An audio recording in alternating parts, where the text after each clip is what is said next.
All right, everybody, welcome to another episode of the podcast. And of course, if you have been following at home, we are getting deeper into the world of AI and AI Control Tower here at ServiceNow. And the big question always comes up of where's AI going and how do we help do good AI and responsible AI. And that, of course, means regulations. And on this episode, we've got some of our experts who have helped build responsible AI and can answer some of those legal questions because we've got some upcoming events like the EU AI Act and the Colorado's algorithmic discrimination law, and we're going to learn more about that too. And then, of course, NIST. And joining us on the show, we've got three great experts from ServiceNow, and we're going to have them introduce themselves and get to know them a little bit better through the show. Hi, Bobby. My name is Andrea LaFontain. I'm the director of AI legal at ServiceNow. Nice to see you. It's great to have you because this is the hard part because this is where it gets legal. So everyone starts to kind of, you know, tense up a little bit. But I know our next guest, Ken Miller, you're going to make that so much easier for us, right? Oh, I don't know about that, but so my name is Ken Miller. I'm the senior director of product legal here at ServiceNow. Work with Andrea and Navdeep on a whole bunch of AI legal issues. And of course, our last guest here is Navdeep Gill, who is part of the responsible AI team here at ServiceNow. How are you, Navdeep?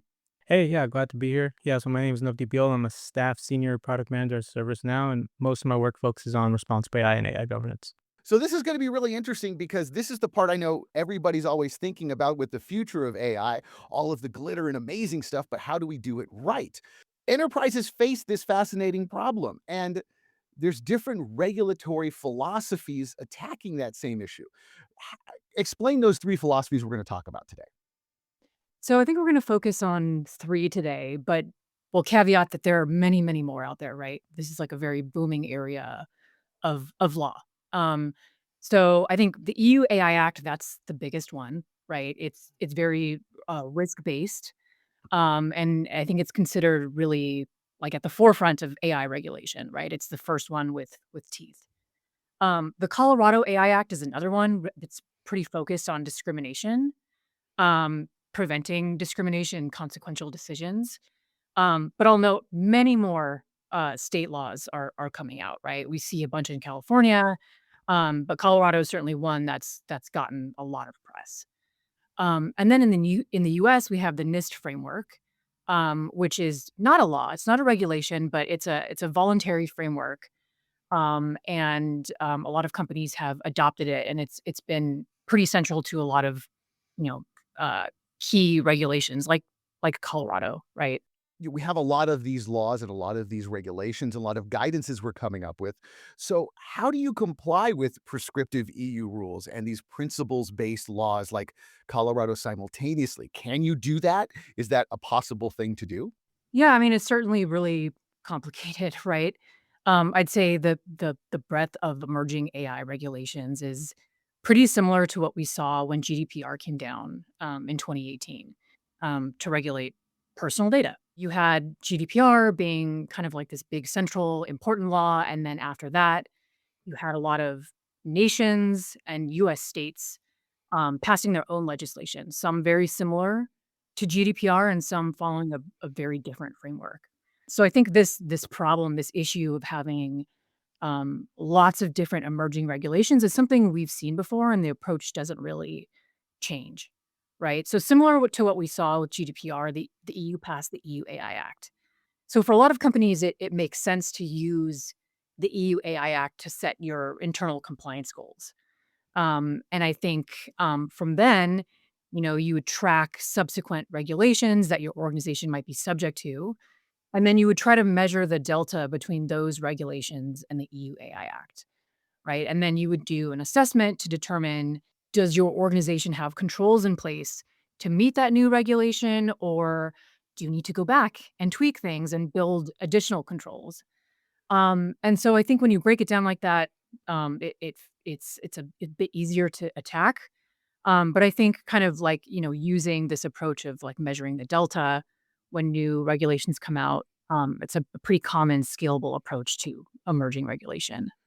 Just to layer on what Andrea said there, I think that ServiceNow is obviously dealing with this problem ourselves internally, and one of the core ways we're doing that, core things we have to do is be able to visualize these these regulations, the requirements that exist under them, and your own um, compliance programs and action items that you have. And I think the ServiceNow AI Control Tower helps quite a bit on that front.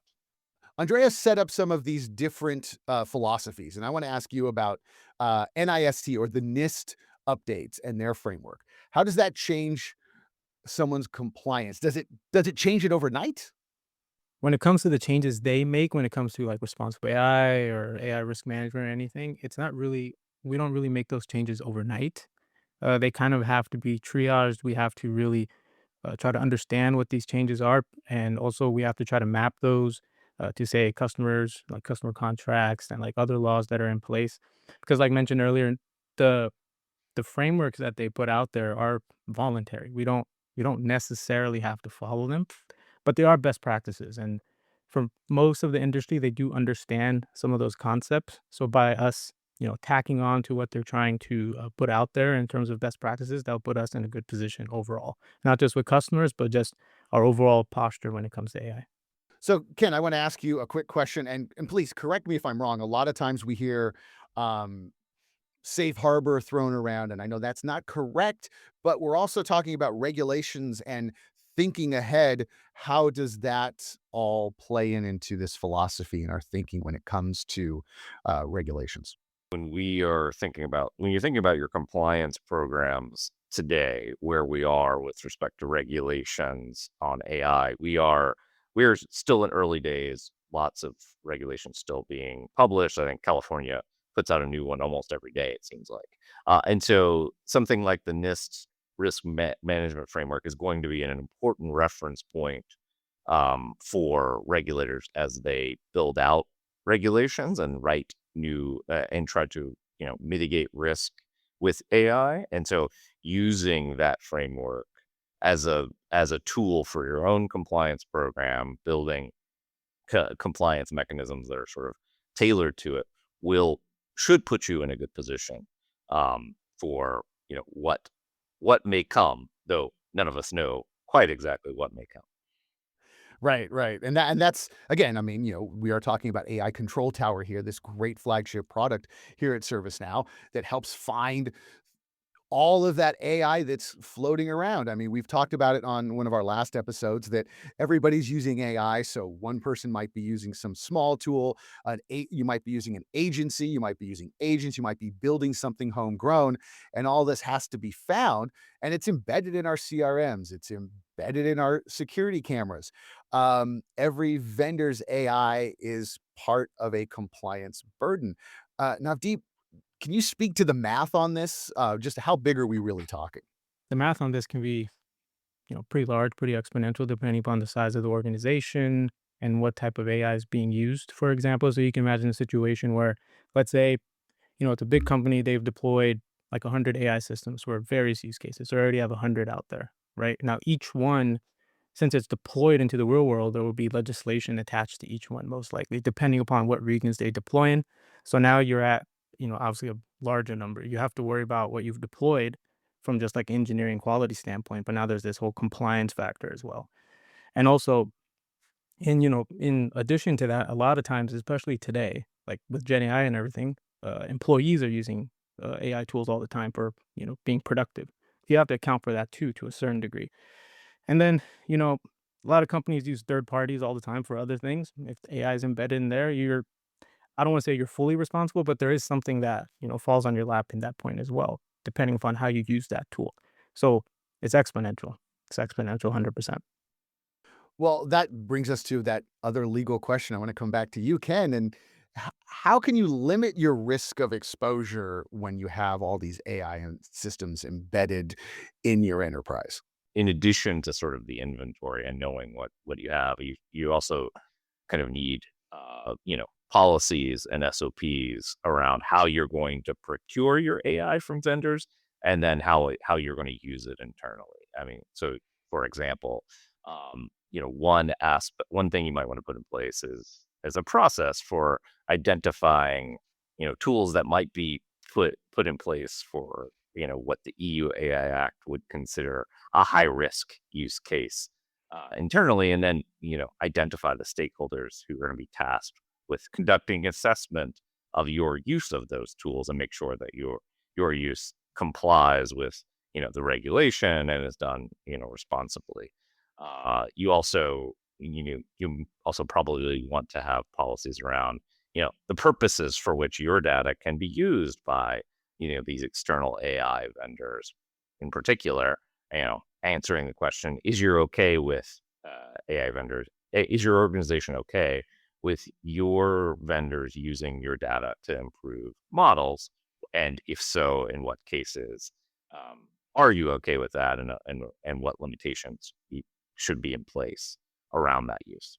It sounds like there's actually a lot of control being created or at least thought about early on now that we're all, you know, neck deep in AI, it seems like. Is that a correct way of looking at it? Being proactive, being on your front foot, is just extremely important for every organization at this stage where AI really does. It does feel like AI is in almost all your products now, or and if it's not today, it's coming. So the time is now to sort of address these questions for yourself.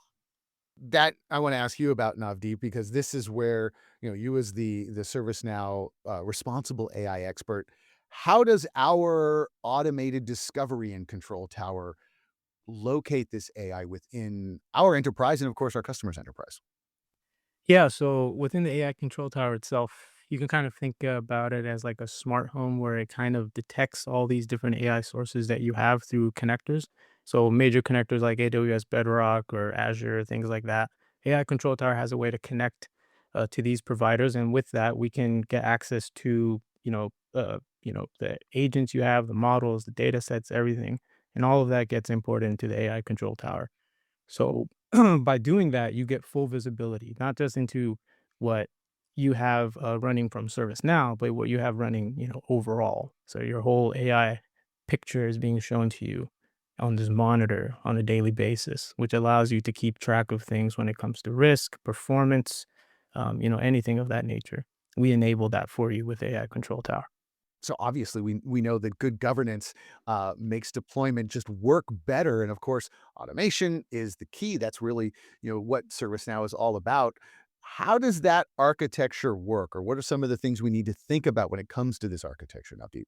Yeah, when it comes to like using governance to kind of accelerate everything of that, like you do need to think about this whole universal discovery, which is what we were just talking about. You need to understand that when it comes to certain legislation, it'll vary across regions, so you need to account for that, and you need to account for that in your AI systems and your documentation, your compliance. You kind of have to have like policy as code, so like rules that can kind of enforce themselves, and then continuous compliance. So by that, what I mean is it's not enough to just be compliant at this particular point in time. You have to be proactive about keeping track of these legal changes that are happening all the time. Like we just talked about how California is always having things come out. The EU AI Act kind of does like a rolling type of update. So like they had requirements for 2025 and now there are more requirements for 2026. So 2025 really focused on models, for example. So imagine you're a company, you really focus on the models you're developing.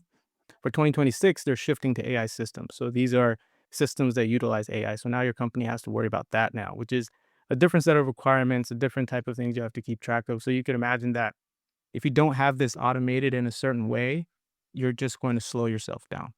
Well, this does bring another question of does platform governance create its own risks? Is You know, it's who's auditing all of this automation? anytime you have automation built into anything, it has its own risk, even with any type of governance that you're using in your platform. So there could be things around, like for example, you have guardrails.